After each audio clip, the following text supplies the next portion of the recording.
এই যে তারাপীঠ যাচ্ছি ফ্যামিলিকে নিয়ে। তো তারাপীঠ যাবে? আর হোটেল বুক করেছো অনলাইন? আর তুমি আগে বলো আমাকে। আরে 700 টাকায় হোটেল, 3 বেলা খাওয়া দাওয়া, আমি ব্যবস্থা করে দিলাম। জানাশোনা লোক ছিল তো। তারাপীঠ হচ্ছে আমাকে বলবে না, ভালো কোনটা জানাশোনা ছিল যে মন্দিরের ভিতরে ঢুকে মায়ের পাশ দিয়ে পুজো দিয়ে ব্যবস্থা করে দিচ্ছে। বললাম ডাক্তার দেখাবো নাকি? তুমি এখানে দেখাতে আমার আগে বললে তো।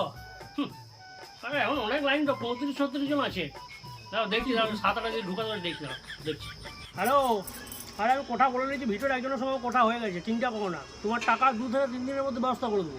হ্যাঁ হ্যাঁ, আমি আছি তো নাকি। আরে বৌদি, বলছি ঘরটা রং হচ্ছে নাকি? তা রং প্রাইমার এগুলো কোথা থেকে কিনলে? ওই আমাদের গায়ের দোকান থেকে নিয়েছি।